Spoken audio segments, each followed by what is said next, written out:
どうも写真家の新納翔です。普段は都市風景を、ずっとこの645ペンタックスの 645D とか Z で撮ってきたんですけど、今回 K3M3 というのを使って、とにかくまず初めに言いたかったことはここ 4,5 年で写真が楽しいって初めて思えたんですよ。それがもうなんか自分でもね、これ別にごますってるわけじゃないんですけど、今まで645とか他のカメラ使っても撮る被写体を見つけて、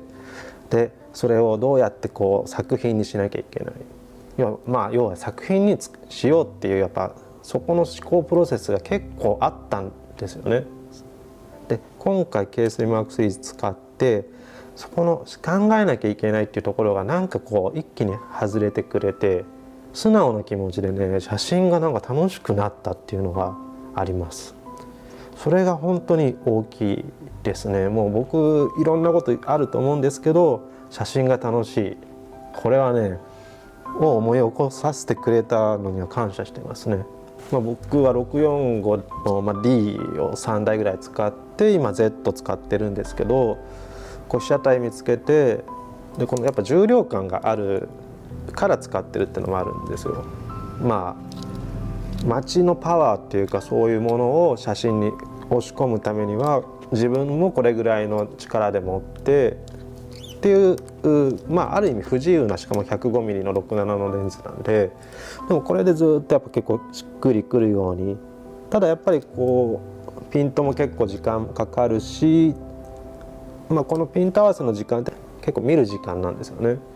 らその間にこうどうレタッチしようかとか、そういうことを結構考えて思考するプロセスが結構あるんで、それに当たり前ですけどこれパカパカねこう取るわけじゃないんですけど、やっぱりこっちになるとあっと思ってハッとこうすぐ切れるっていう、そういう一個プロセスが減るっていうことは自由になれるっていう、なんか素直に撮れるっていうのがありますよね。でとにかくこのファインダーは本当にすごいです。645とこう2台持って出かけて、で K3M3 でこう撮って、である時645Z に変えたらこれはもっといいファインダーが見えると思ったら、あんまり大して変わんなかったってことに自分びっくりしましたね。それは光学ファインダーすごい傑作だと僕は思ってますね。自分の見てるものに一番近いものこそ一番いいと思ってるんで、それがやっぱりこの光学式ファインダーだと思うんですよね。映像的に見てっていう、ファインダーもあるとは思うんですけど、どうしてもそれって僕の裸眼ではないんですよね。というか誰かが見てここに映してるようなのを見せられてるような、とにかく脚色されてないじゃないですか。なのでレタッチするその純粋な素材の色が見えるっていうのはいいですよね。で、あと何気にこのブラックアウトの少なさは撮ってて気持ちいいです。いいカメラの条件っていうのはもちろんいろんな機能の中身の話もあるんですけど、被写体と僕の目、裸眼の目の間にこうカメラをこう構えた時にこいつが邪魔しないことなんですよね。カメラっていうものが本当はなく、やっぱこう被写体と会話したい、都市風景と会話したいっていうのがあるんで、そういう意味では黒子に徹してくれてるって。で黒子に徹するためにはフィーリングとかシャッター周りのこの操作とかがやっぱり自分の思う通りにちゃんとこういい位置にね配置されてるとか、そういうストレスのなさっていう、ストレスフリーだからこそそういうことができると思うんですよね。そういう意味ではもう撮影者と被写体との関係を邪魔することなくやってくれるカメラですよね。撮影時からもうこういうふうにレタッチしていこうっていうことを考えながら撮影してるので、どうしてもやっぱりいいデータっていうのはやっぱじゃあ中盤使わないかとかなったんですけど、これが APS-C にかかわらずやっぱこう触ってるともうフルサイズのデータを維持してるような、そんな感じなんですよね。すごい高品質なデータなんで、もうこれはね渡されたら多分フルサイズのデータって言われてもわからないぐらいの快調性を持ってるので、それは本当に作品作るっていう僕の中ではだからレタッチしていく上ではもう本当に APS-C でこれが出せるんだったら今後どうなるのかちょっとねいろいろ考えちゃいますよね。で今実際に B0 のびにプリントしてみたんですけど、やっぱりA4 とか A3 サイズだともう今どの機種使っても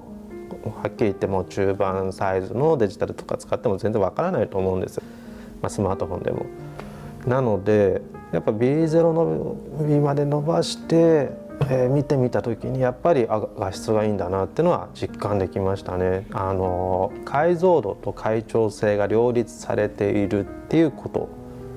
これがね結構ないんですよ。解像度があるけど快調性がない、つまりトーンジャンプとかすぐしちゃうようなデータだったり、レタッチしづらいっていう、つまり自分の色を出すためには結構制限があるローデータとかもたくさんある中で、これは快調性もあるし解像度もある。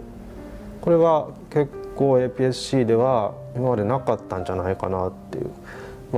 実際も僕の中で APS-C とかっていうカメラではなく、もう K3 M3 っていうフォーマットのカメラで、シャッター音って大体こう耳元で鳴ってるものなんで、年を受け取る作家としてやっぱり街の音とかカメラの音っていうのはもうかなり重要なもんなんですけど、やっぱこの撮影のこうリズムとかを崩さないとかっていう意味ではこのシャッター音はもうずっと聞いてたいっていう、それはやっぱりこのシャッターのおかげなんですよね。だからどれがいいっていうか総合していいんですよね。手に渡ってから1ヶ月ぐらいは経ってると思うんですけど、作例というかね作品を撮るにあたってあくまで僕の今までの長年の作風の延長で、なおかつじゃあ K3 M3 を手にしたらこんな新しいのが撮れましたっていうのを提示したかったので、結構それはもう作家にとっては勝負でしかなかったので、もうほぼ毎日ずっとこれを持って、だから結構もうここら辺手に添えるところが剥げてきてるんですけど、それぐらい結構使い込んだんで、もう多分僕の中のレビューはあんま変わらないと思いますね。初めの頃はちょっとこれがおかしいなとか、ペンタックスのずっとユーザーの方とはちょっと違うイメージあると思うんですけど、これいるのかなとか思ってたボタンが確かにこれはいるんだ、スマートファンクションダイヤルとかいらないでしょって思ったんですけど、今はねこれないとダメだよねってなりましたね。だからそういう意味では後ろのいろんな配置とか確かに考えられて作られてるっていう。であと僕タッチ系のものっていろんな機種は全部切ってきたんですね。何回も使おうと思ったけどやっぱりね撮影の邪魔するんですよ。でもねこいつで初めていいもんだなって思ったんで、いや本当にね多分僕がねいいなとか言ってるのはそういう設計者の罠にかかってるんじゃないですかね。